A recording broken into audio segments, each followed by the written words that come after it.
ajustar isso aqui um pouco. Tem que achar uma posição bacana. Aí bota o cabo da mesa, mano. Uhum. E abaixa a música, senão vai dar strike. Dá não, Kef. Encaixa ele assim, ó. Aí tu abre e coloca ele a pé.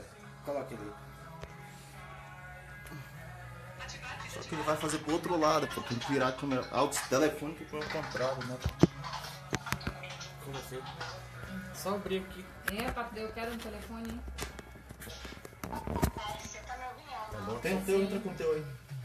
Bora ver como é que foi. Porque eu tô com o fone aqui pra poder administrar as coisas juntas. Não, tá de boa. A gente tá organizando a live aqui, aí quando estiver no ar eu já te digo.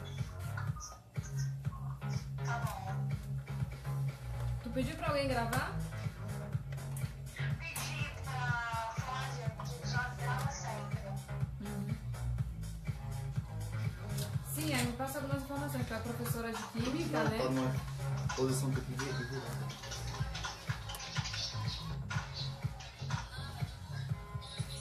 Já tá aí? Tá pegando a peça, vou pegar a peça. Então não espeta lá. Coloca o cabo lá. Segura aqui. Já tá no ar a live, tá?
Esse é o Inclusão no Meio do Mundo, com Kércia Serimari e Manulo Costa. Sintoniza essa ideia. Não tira Hora certa.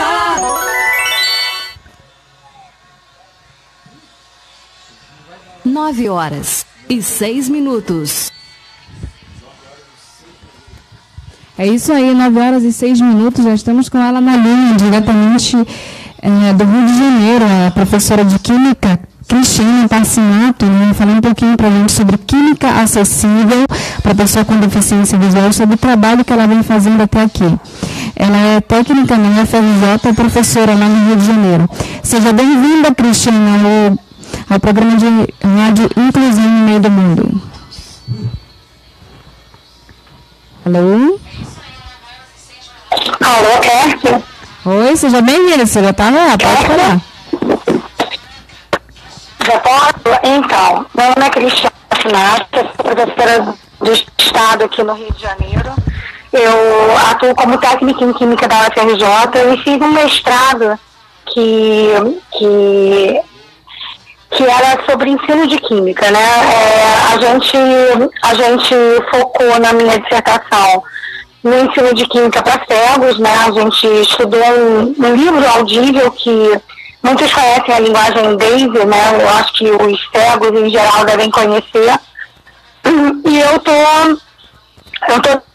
desenvolvi uma pesquisa com cegos do Colégio Pedro II, né, da Unidade São Cristóvão, que é uma unidade próxima à universidade, e foquei nos cegos que trabalhavam o tema que a gente escolheu dentro do livro didático do primeiro ano do nível médio, que era justamente uma parte da química que era a construção mesmo dos primeiros conceitos da química que era justamente sobre a construção sobre os modelos atômicos, né?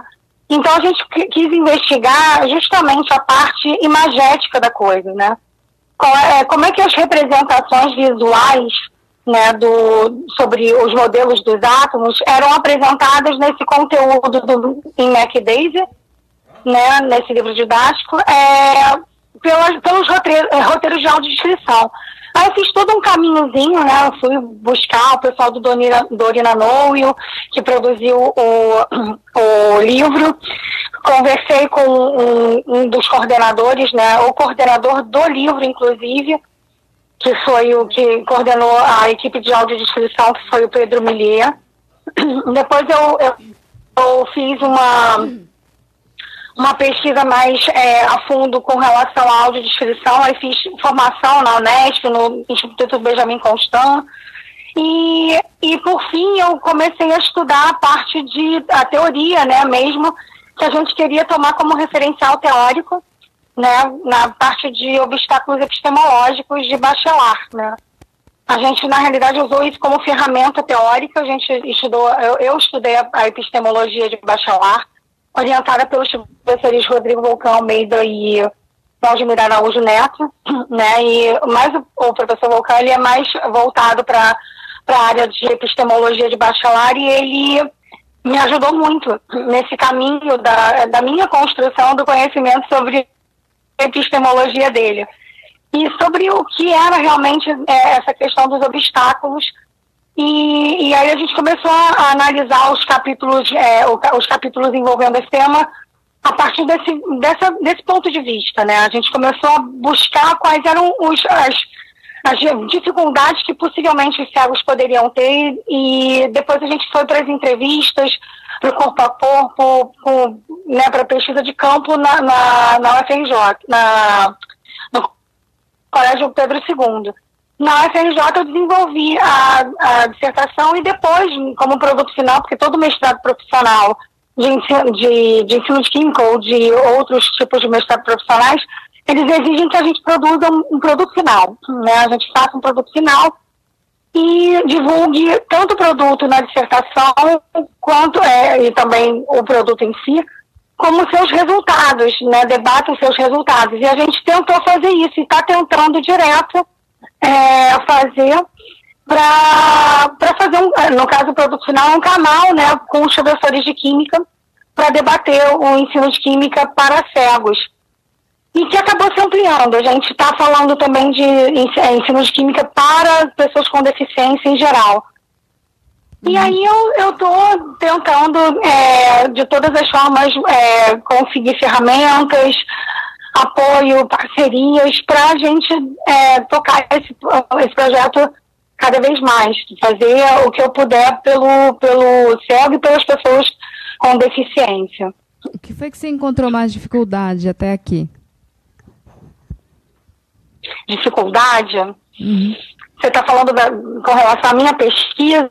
Sim, a pesquisa e a forma de ensinar, né? De colocar ela em prática, no caso. Então, o que acontece?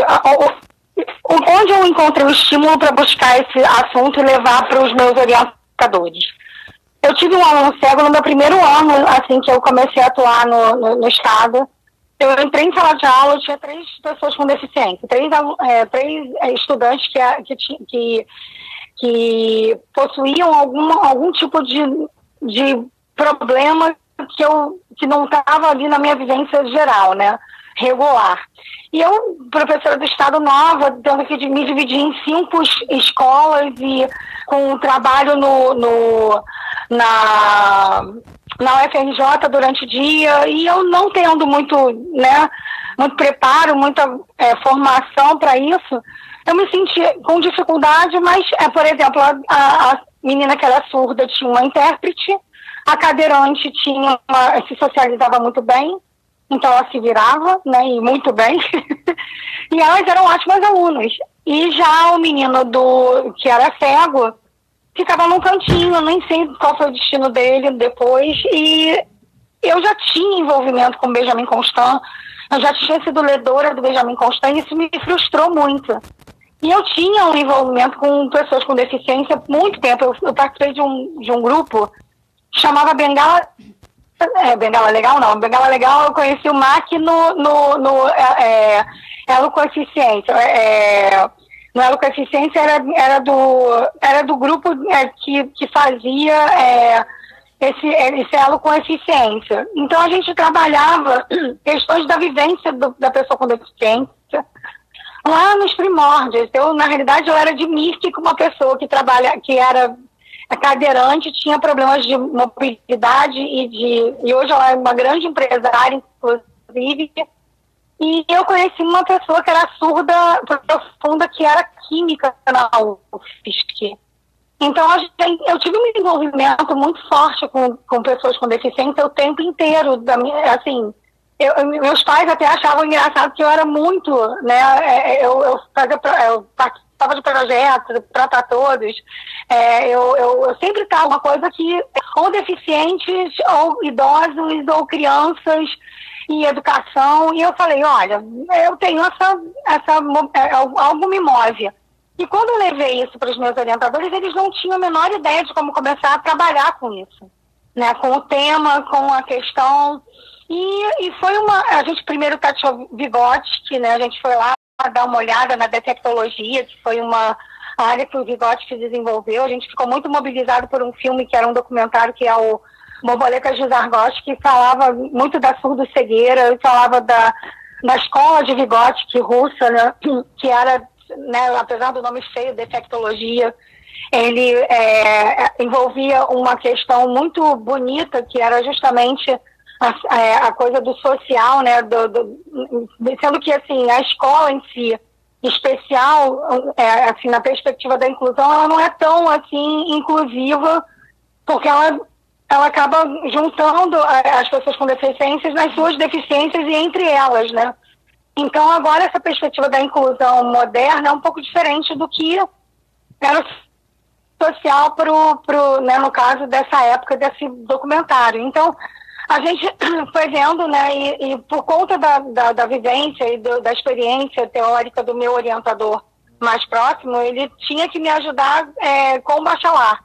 E aí a gente começou a se aproximar mais da questão da construção do conhecimento, da detecção de obstáculos epistemológicos nos roteiros e nos livros didáticos com áudio, né, em áudio, né? Então a gente acabou indo para outro caminho.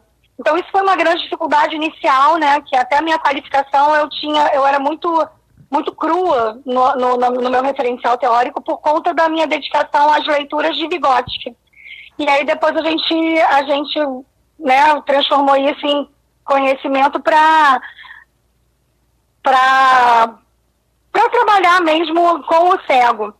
E quando eu vinha trabalhar com o cego, eu tive muita facilidade no Pedro II, porque eles trabalham há muito tempo com o cego, antes mesmo da formação de um NAPNE. Eles tinham um professor que desenvolvia um trabalho com cegos, e lá no Pedro II mesmo de São Cristóvão. E eu me emocionei muito, inclusive em trabalhar no Pedro II com esses alunos, porque foi a minha primeira faculdade, a FAUP, Faculdade de Humanidades Pedro II.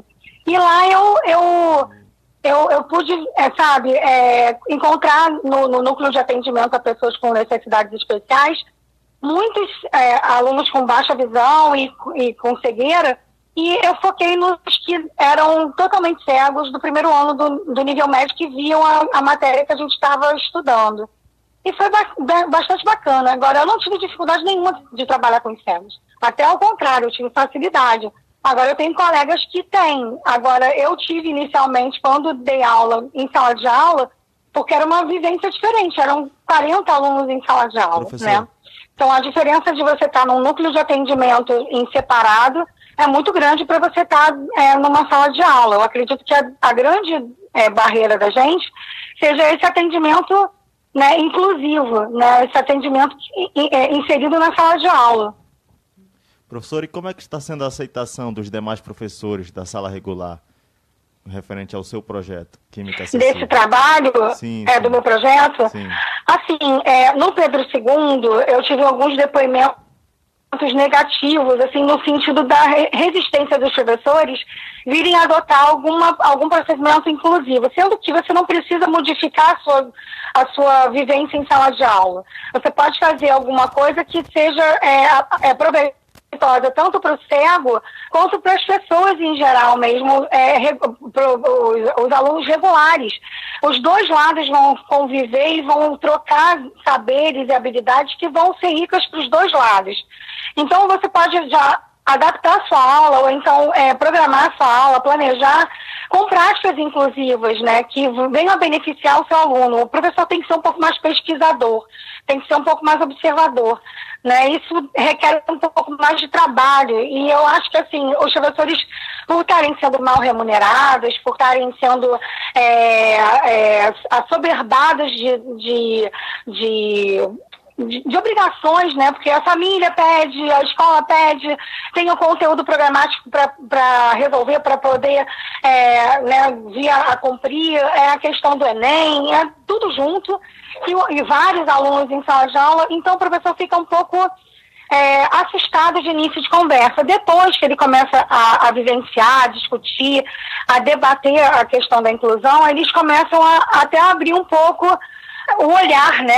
Ampliar um pouco o horizonte, ver por outros prismas, que isso não é uma dificuldade exatamente. Isso pode vir até de encontro com alguma forma de ter mais criatividade, mudar as aulas, vir a ter um êxito maior dentro de sala de aula quando você faz dinâmicas e vem a trabalhar de forma inclusiva. E também tem um atendimento especial, que é preciso, e às vezes a escola não tem, e aí o professor tem que dar conta também. Eu, por exemplo, com o autista que eu atendia no segundo ano do nível médio ano passado, na escola que eu leciono, eu tive que usar o MacDaisy com ele. Já que eu conhecia o MacDaisy, eu levava o meu notebook, botava para ele ouvir enquanto eu dava aula normal, fazer chamada, tudo mais. E quando os meus alunos faziam exercícios, eu ia lá para o cantinho e falava com ele, porque ele não é de se socializar muito, né? Então ele já tem um problema com a socialização. Então eu tinha que chegar no cantinho e falar com ele. E já uma outra aluna minha, com outra necessidade especial, com outra deficiência, eu já usava a socialização. Ela se socializava muito bem, ela era do primeiro ano. E ela, inclusive, foi ao UFRJ, a visitas técnicas, ela interagiu muito bem, fez experimentos, não tive problema. E ela tem uma pequena, eu não sei se é deficiência intelectual que a gente fala, mas ela tem um probleminha e ela tem um déficitzinho, mas ela é ótima aluna, eu percebi que ela tem interesse em tudo, e eu não tive problema algum com ela. Então, professor, e a aceitação dos demais colegas? A gente tem essa coisa do não são muitos. E a aceitação dos demais e a aceitação dos demais colegas dentro da sala de aula, como é que fica? Dos outros alunos? Dos alunos, né? Então, eu percebi que eles são alunos normais. Sim, regulares. No processo inclusivo, correto? O mundo todo. Eles já estão acostumados, o pessoal está acostumado a ter alunos cegos, né? E na minha vivência na escola estadual, no colégio estadual, os meus alunos inclusos não tinham problema algum também com relação à aceitação. Lógico, o autista, ele tem um pouquinho de medo, o pessoal é danado, né? Eles brincavam um pouco, então, mas o engraçado gostava.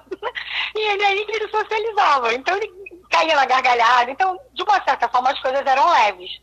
Então a gente leva muito na boa. Então, tipo, eu acho que hoje, se a gente fizer a inclusão natural e em sala de aula, e se os alunos começarem, eu acho que eles comentavam e tinha sempre uma dúvida, uma questão, uma curiosidade, mas fluíam naturalmente. Eu acho isso ótimo. O ano passado, muito nitidamente, porque trabalhei com eles em sala de aula, e fiquei muito feliz, porque o olhar do aluno é muito melhor, inclusive, do professor. O professor é um pouquinho mais preconceituoso. E assim, não digo por... eu tive problemas, inclusive, em alguns momentos pedagógicos, que eu tive discussões com alguns colegas que não entendem a inclusão como eu e não veem o deficiente como eu vejo. Né? Então, eles têm que melhorar muito a visão. Então, a informação é muito importante, né? Os debates, as discussões em sala de aula são muito grandes. Professora, Oi. então a senhora pensa que o professor da sala regular, ele sofre essa deficiência e essa questão da educação inclusiva deveria ser trabalhada desde a faculdade, desde a preparação do profissional? Pois é. Qual é o seu nome mesmo? Hilarielton. Quem? Hilarielton. Vilarielton. Isso. Então, Vilarielton é o seguinte, a gente tem essa necessidade sim, principalmente na área de ensino de química, e a gente está começando a pensar em algumas formas de fazer alguma coisa nesse sentido. Né? Pelo menos lá na UFRJ a gente está mobilizando o Fórum de Acessibilidade Permanente e as questões estão muito sendo afloradas e latentes. E a gente está recebendo alunos com deficiência por cotas agora. Então, o aumento de alunos com esse perfil na universidade também vai mobilizar a questão na universidade. Então, eu estou batalhando, né? Isso aí é uma coisa em off, porque eu não sei se vai rolar. Eu estou batalhando para ver se eu faço uma ação de extensão que pode moldar alguma coisa no sentido de formação de professor de química nessa perspectiva. Mas as barreiras são muito grandes, a burocracia, as barreiras, enfim. A gente tem que vencer muitas barreiras para poder conseguir ajudar logo de frente para o professor, para que ele venha se capacitar minimamente para entrar em sala de aula olhando com esse olhar mais inclusivo. Porque eu acho o seguinte, que todos os alunos podem ter, e a gente não saber, alguma necessidade especial ou então algum tipo de deficiência. A gente não tem obrigação de ter laudo. Se a gente sabe que qualquer um pode ter alguma coisa, a gente tem que ter, primeiro, um olhar curioso e pesquisador para ver a realidade dos nossos alunos. E segundo, usar de peças-chave dentro de sala de aula, que a gente possa trabalhar temas e práticas inclusivas, mesmo naturalmente, porque a gente não sabe qual é a natureza do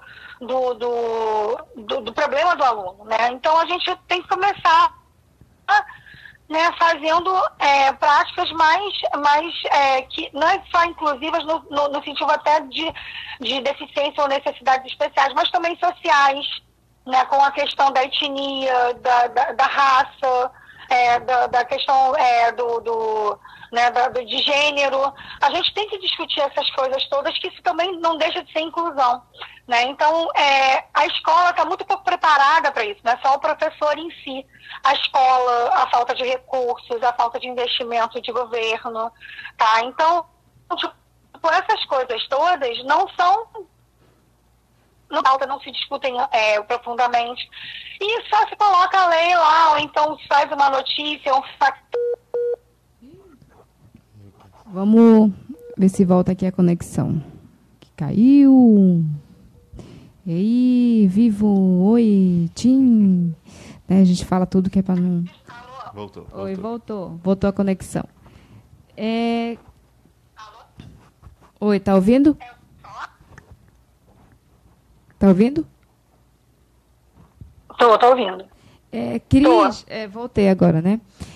Essa questão de os materiais que você utiliza, tem algum material específico, né, que você falou que as pessoas têm que perceber, né, no caso a pessoa cega ou com baixa visão, um material específico que você utiliza para fazer a pessoa entender a tabela periódica ou qualquer assunto relacionado à química, o que você utiliza?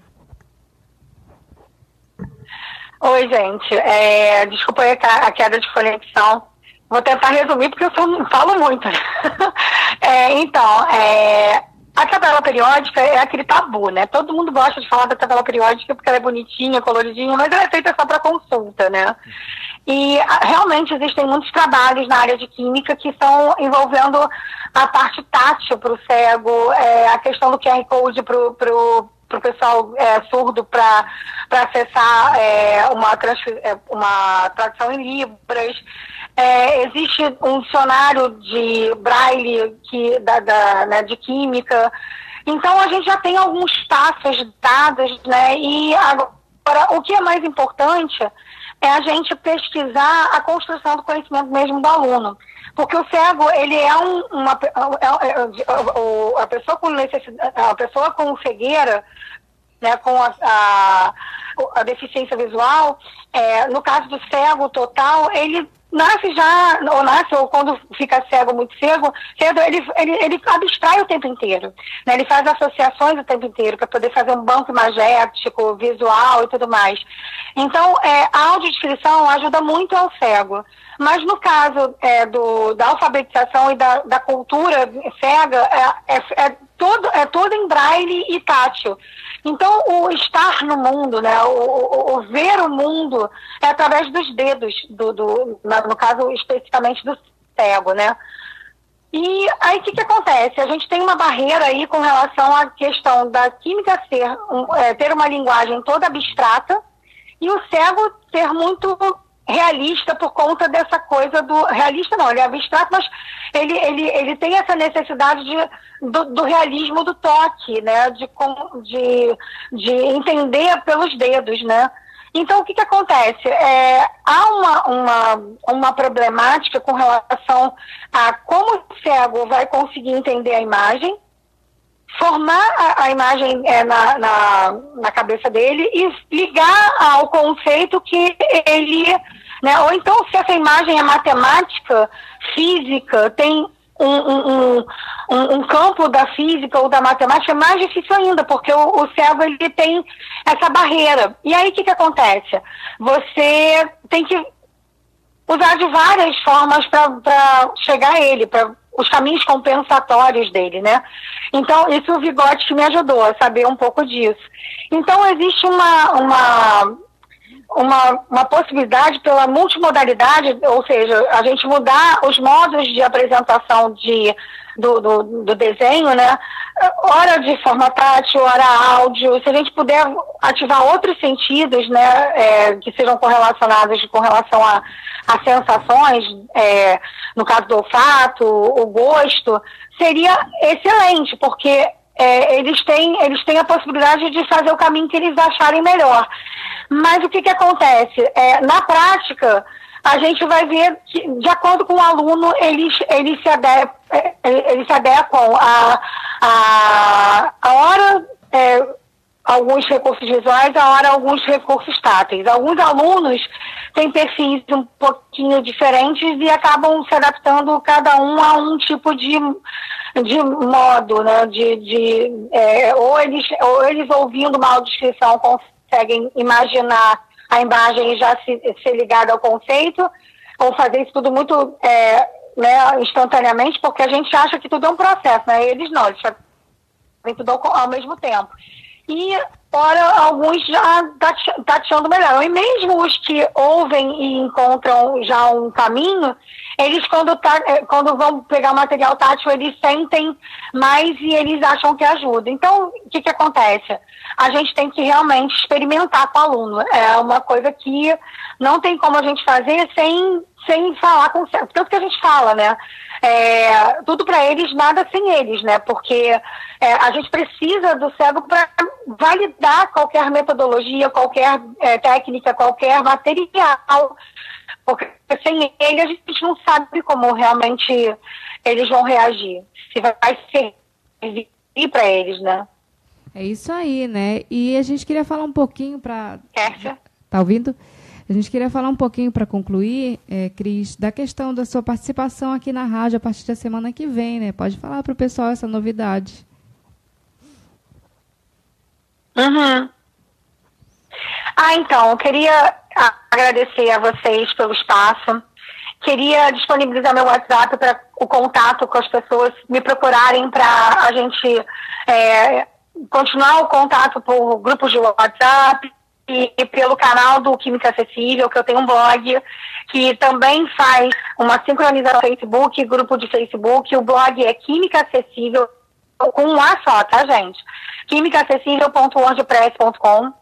E a gente está fazendo várias ações nas redes sociais, e o meu WhatsApp é o 21 98601 9440.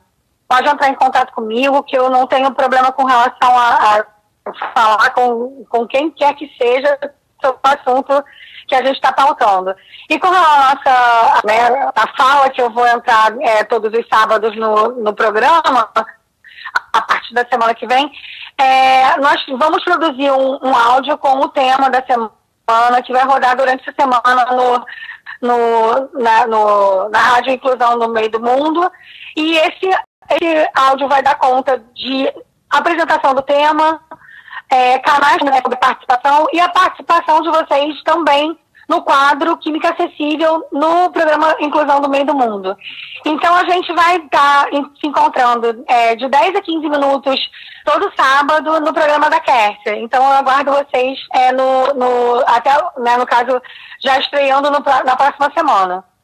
É isso aí, né? Esse quadro vai servir para vocês tirarem as dúvidas, mandem pergunta para a Cris e ela vai poder tirar suas dúvidas, né? Galera que está estudando para o Enem, que tem deficiência. Inclusive, já podendo, vocês já podem entrar em contato comigo pelo WhatsApp, desenvolvendo qualquer questão que a gente possa falar no ar.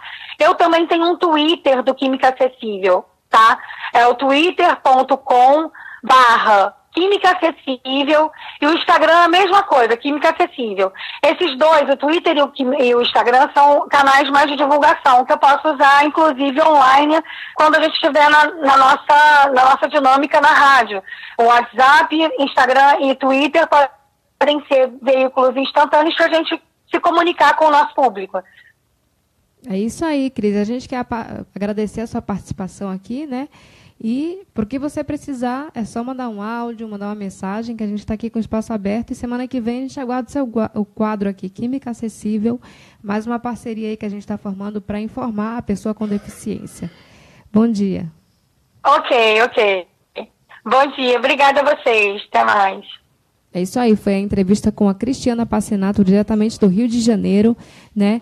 E na semana que vem a gente vai estrear o quadro Química Acessível aqui dentro do programa e aguardamos a participação de vocês. Até a próxima. Daqui a pouquinho a gente volta com o Antônio Cirilo, pré-candidato a governo do estado do Amapá. Ele vai falar um pouquinho sobre acessibilidade e inclusão. E a gente volta também, né, Hilarielto, com a treta da semana que teve hoje. A gente vai falar um pouquinho. Treta da semana. A gente vai. Eu estou pensando até em lançar o quadro Treta da Semana. Para a gente discutir um tema, um vídeo que a gente postou aí das promessas de 2016, mas aí fica para daqui a pouquinho. Daqui a pouquinho a gente volta. Esse é o Inclusão no Meio do Mundo, com Kércia Serimari e Manulo Costa. Sintonize essa ideia. Hora certa! 9h36.